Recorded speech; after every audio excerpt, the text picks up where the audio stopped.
નમસ્કાર બાળકો, માં શારદાને પ્રણામ. ચેપ્ટર 2 સ્થિત વિદ્યુત સ્થિતિમાન અને કેપેસિટન્સ. ગઈકાલે આપણે 3 નાના નાના ટોપિક્સ કરેલા. આપણો હેતુ એ હતો કે આપણે જે ક્ષેત્ર શીખી રહ્યા છીએ, વિદ્યુત ક્ષેત્ર, એ સંરક્ષિત ક્ષેત્ર છે એના વિશે આપણે પ્રાથમિક માહિતી મેળવી હતી, હે ને? તો આજે આપણે ટોપિક આગળ જવા દઈએ, બરાબર? તો આપણે છે ને આ શબ્દ સમજવો છે, વિદ્યુત સ્થિતિ ઉર્જા. આખું નામ છે સ્થિત વિદ્યુતીય સ્થિતિ ઉર્જા, પણ ઇન શોર્ટ વિદ્યુત સ્થિતિ ઉર્જા, બરાબર કે નહીં? તો ગઈકાલે આપણે એની વ્યાખ્યા એવી બોલ્યા હતા કે અનંત અંતરેથી ટેક્સ્ટ પ્રમાણે એકમ ધનભારને, પણ વાસ્તવમાં કોઈ પણ ધનભારને, બરાબર, બાહ્ય ક્ષેત્રની વિરુદ્ધમાં એની ઝડપ અચળ રહે તેવી રીતે લાવવાનો, ક્ષેત્રની અંદર, અને અમુક બિંદુ પાસે લાવવાનો. એને માટે જે કાર્ય કરવું પડે, ખ્યાલ આવ્યો કે નહીં? એને તે બિંદુ પાસે આમ તો તંત્રની સ્થિત વિદ્યુતીય સ્થિતિ ઉર્જા કહેવાય. પણ લાવીને આપણે પકડી રાખીએ તો જ એ ત્યાં રહે, છોડી દઈએ તો સ્થિતિ ઉર્જાનું સેવા રૂપાંતરણ થઈ જાય ગતિ ઉર્જામાં. પણ બેઉનો સરવાળો અચળ રહે એવું ક્ષેત્ર આપણે લેવાનું છે, એને સંરક્ષિત ક્ષેત્ર કહેવાય. ઓકે, હવે આજે સૂત્ર મેળવીએ. આ વાત ગઈકાલે કરી હતી, આજે સૂત્ર મેળવીએ, બરાબર? તો આ એક કેપિટલ ક્યુ વિદ્યુત ભાર છે, એનું વિદ્યુત ક્ષેત્ર છે, બરાબર? એમાં અત્યારે ક્ષેત્રની અંદર જ વાત કરશું. કોઈ બિંદુ R થી કોઈ બિંદુ P સુધી સ્મોલ ક્યુ વિદ્યુત ભારને લાવવો છે, પણ સ્મોલ ક્યુ વિદ્યુત ભાર એટલો નાનો છે કે આની ઉપર એની અસર નથી થતી. ખ્યાલ આવ્યો ને? આ સ્મોલ ક્યુ છે, આમ જ્યારે આપણે તીવ્રતા ગણતા હતા ત્યારે આપણે એને પરીક્ષણ વિદ્યુત ભાર કહેતા હતા, ત્યારે વાત કરી હતી કે બને એટલો નાનો હોવો જોઈએ. તમે એક્ઝામ આપતા હો અને કોઈ પરીક્ષક બોલ બોલ બોલ બોલ કરે તો તમે ધ્યાનથી ન લખી શકો, ડિસ્ટર્બ થઈ જાવ, તમને ખલેલ પડે, તો એવું ના ચાલે, હે ને? એવી રીતે આપણે આના ક્ષેત્રમાં વાત કરવી છે, એટલે આને તમે સ્થાનાંતરિત કરાવો છો, પણ એ એટલો નાનો રાખવાનો કે સ્મોલ ક્યુ એ કેપિટલ ક્યુને ખલેલ ન પહોંચાડે તેટલો નાનો છે. હવે તમને તો ખ્યાલ છે કે બે ધન વચ્ચે શું હોય? અપાકર્ષણ, હે ને?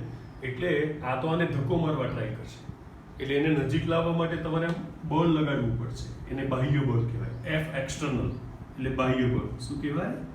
એક્સટર્નલ એટલે એને કહેવાય બાહ્ય બળ. તમારે બાહ્ય બળ લગાડવું પડશે. ખ્યાલ આવ્યો? તો એ તમે લગાડતા લગાડતા લગાડતા લગાડતા પણ તમારો પ્રયત્ન એવો છે કે નેટ ફોર્સ 0 રહે. એટલે આનું જેટલું વિદ્યુત બળ આમ હોય એટલું તમે બાહ્ય બળ લગાડવા માંગો છો. એટલે નેટ ફોર્સ કેટલો છે? 0. અને માટે પ્રવેગ કેટલો થાય? 0. એટલે તમે એને અચળ ઝડપે લઈ જવા માંગો છો, તમારી ઝડપ નથી બદલવી. ખ્યાલ આવ્યો? ધારો કે અહીંથી તમે 1 સેન્ટીમીટર પર સેકન્ડની ઝડપે લઈ જતા હો તો તમારે 1 સેન્ટીમીટર પર સેકન્ડ મેન્ટેન કરવું છે, અને માટે તમારું પરિણામી બળ કેવું હોવું જોઈએ? 0. મતલબ આનું જે વિદ્યુત બળ છે એટલું જ તમારે વિરુદ્ધ દિશામાં એક્સટર્નલ ફોર્સ લગાડવાનો છે કે જેથી કરીને પરિણામી બળ 0 થાય, ઝડપ અચળ રહે. એવી રીતે લઈ જાઓ છો. ઓકે, લઈ જાઓ છો ત્યારે ખરેખર તમે જે કાર્ય કરો છો એ ધીમે ધીમે એનામાં સ્ટોર થાય. આપણે ગઈકાલે પેલા સ્પ્રિંગના એક્ઝામ્પલથી કેવું સમજાવ્યું હતું કે સ્પ્રિંગના બે છેડાને ભેગા ન થવું હોય, તમે ભેગા કરવા ટ્રાય કરો તો તમે જેટલું કાર્ય કરવું એટલે એનામાં ઉર્જા સ્ટોર થાય. ખ્યાલ આવ્યો? એટલે હવે એ જે કેટલું કાર્ય કરવું પડશે R થી P પહોંચાડવા માટે, બરાબર કે નહીં? તો આપણને ખબર છે કે કાર્ય બરાબર F ડોટ dr, W બરાબર F ડોટ d, આપણને ખબર છે ને? તો અહીંયા F નું નામ આપણે F એક્સટર્નલ રાખ્યું છે. હવે છે ને એક સાથે બધું સ્થાનાંતર તો ન લઈ શકાય. કેમ ન લઈ શકાય? કારણ કે તમને ખ્યાલ છે કે નજીક આવશું એમ બળ વધશે. ટૂંકમાં બળ ચલ બળ છે. કુલમ્બ બળનું સૂત્ર શું હતું? F equals to K Q1 Q2 અપન R square. તો જો વિદ્યુતીય બળ બદલાવાનું હોય તો એક્સટર્નલ ફોર્સ પણ તમારે બદલવું પડશે ને, કારણ કે તમારે બે એકબીજાને વિરુદ્ધ રાખવા છે. એટલે શું થશે કે એક સાથે તમે આની ગણતરી ન કરી શકો, એટલે તમારે શું કરવું પડે? કોઈ એક R અંતરથી થોડું ખસેડ્યું, થોડું ખસેડ્યું, થોડું ખસેડ્યું, એમ તમારે કાર્ય ગણવું પડે. અને એવા કાર્યોનું તમારે સંકલન કરવું પડે. સંકલન ક્યાંથી ક્યાં સુધી કરવું પડે? R થી P સુધી, બરાબર? નાના નાના કાર્યોનું સંકલન. એક સ્ટેપ લખવું હોય તો આવું લખી શકાય, R થી P F external dot dr or say R થી P dw. નાના એવા કાર્યને આપણે કહી શકીએ dw. ઓકે, હવે તમને તો ખ્યાલ છે કે આ F એક્સટર્નલ રિપ્લેસ કરું તો માઇનસ F લખવું પડે. તો વિદ્યુત બળ વડે થતું કાર્ય જોઈતું હોય તો અહીંયા માઇનસ આવી જાય, માઇનસ R2P. વિદ્યુત બળ છે એ વિરોધ કરે છે અને એક્સટર્નલ બળ છે તે મદદ કરે છે, બરાબર? હવે તમે એક્સટર્નલ બળ વડે જે કાર્ય કરશો જ્યારે વિદ્યુતભાર પહોંચશે ત્યારે એટલું એનામાં સ્ટોર થઈ જશે. આને કહેવાય ઇક્વલ્સ ટુ વિદ્યુત સ્થિતિ ઉર્જા. આમ તો તંત્રની કહેવાય, કારણ કે સ્થિતિ ઉર્જા માટે બે વિદ્યુતભારો હોય. ઓકે, એકદમ ઇઝી, બરાબર છે. અને બહુ સીધી વાત છે કે આનું પારિમાણિક સૂત્ર ઉર્જા છે એટલે m1 m⁻1 l⁻2 t⁻−2 થાય.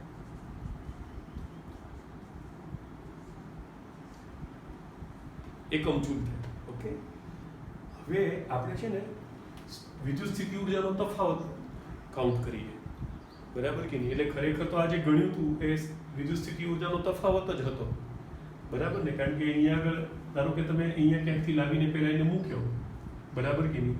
અને પછી તમે પાછો એને અહીંયા લાવીને મૂક્યો, તો અહીંયા હતું એ સ્થિતિ ઉર્જાને UR કહો, અહીંયા હતું એ સ્થિતિ ઉર્જાને UP કહો, તો તફાવત બરાબર UP-UR. કેમ UP-UR? તો કે નજીકમાં સ્થિતિ ઉર્જા વધારે હશે, કારણ કે દૂરથી R સુધી લાવવા માટે તમારે ધારો કે સપોઝ 10 એકમ કાર્ય કરવું પડ્યું હોય તો P સુધી લાવવા માટે 15 એકમ કાર્ય કરવું પડ્યું હશે. ખ્યાલ આવ્યો? એટલે આપણે UP-UR લખીએ, બરાબર કે નહીં? અને એ છે એ આ માઇનસ અહીંયા આપવા પડે, બરાબર ને? -WRP. હવે ડેલ્ટા U છે તે માત્ર P અને R પર જ આધાર રાખે છે. એટલે કે સ્થિતિ ઉર્જાનો ફેરફાર છે એ શરૂઆતમાં ક્યાં હતા અને છેલ્લે ક્યાં હતા એના પર જ આધાર રાખે છે, કારણ કે આ સંરક્ષિત ક્ષેત્ર છે, આપણે વાત કરી હતી. એટલે માર્ગ પર આધાર ન રાખે.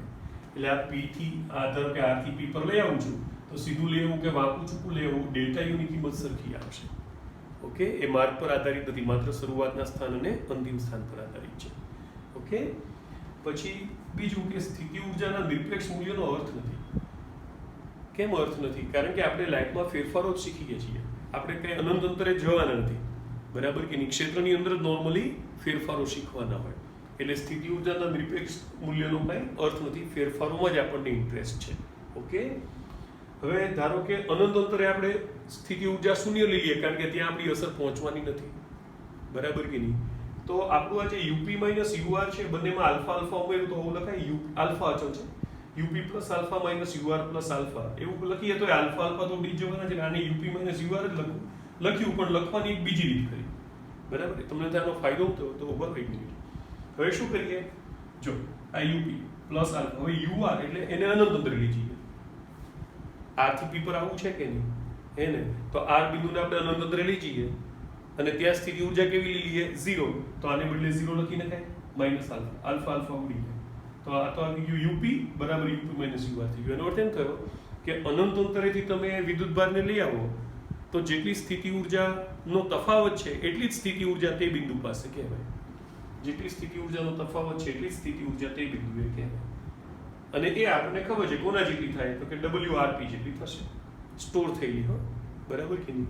માટે R બરાબર ઇન્ફિનિટી લખી નાખું તો W from infinity to P એટલે અનંત અંતરેથી વિદ્યુતભારને P પાસે લાવતા જે ઉર્જા સ્ટોર થાય એને કહેવાય U@P, બરાબર? એટલે આપણે વ્યાખ્યા બોલવી હોય વિદ્યુત સ્થિતિ ઉર્જાના ફેરફારની તો આપણે એવું બોલાય કે આપેલા વિદ્યુત ભારના ક્ષેત્રમાં, બરાબર, કોઈ એક બિંદુથી બીજા બિંદુ સુધી કોઈ વિદ્યુતભાર સ્મોલ q ને તેના પરનું પરિણામી બળ શૂન્ય રહે તેમ અચળ ઝડપથી લાવતા જે કંઈ કાર્ય કરીએ એને તે બે બિંદુ વચ્ચેનો વિદ્યુત સ્થિતિ ઉર્જાનો તફાવત કહેવાય. અને જો પહેલું બિંદુ અનંત અંતરે હોય તો તમે જે ગણ્યું એને તે બિંદુ પાસેની વિદ્યુત સ્થિતિ ઉર્જા કહેવાય. એકદમ ક્લિયર? બાય. અચ્છા, ગઈકાલે એક ટોપિક આપણે સેજ યાદ કરી લઈએ. વિદ્યુત બળ અને ગુરુત્વાકર્ષી બળની વાત કરી હતી ને, ગુરુત્વાકર્ષી બળ અને વિદ્યુત બળ. તો આનું સૂત્ર હતું G(m1m2/r²), હે ને? ન્યૂટનનો નિયમ. અને આમાં કુલમનો નિયમ હતો K(q1). સેજ રિપીટ કરાવી દો. પણ આ એટલે બંને વ્યસ્ત વર્ગના નિયમને અનુસરે છે. બંને વ્યસ્ત વર્ગના નિયમને અનુસરે છે. પણ આનો અચળાંક G છે, આનો અચળાંક K છે, બરાબર કે નહીં?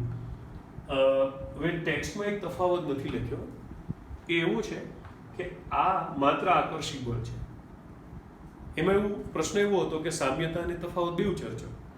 તો તફાવતમાં એક લખવું પડે કે આ ગુરુત્વાકર્ષી બળ માત્ર આકર્ષી બળ છે, જ્યારે વિદ્યુત બળ આકર્ષી બળ પણ છે અને અપાકર્ષી બળ પણ છે. Okay, by.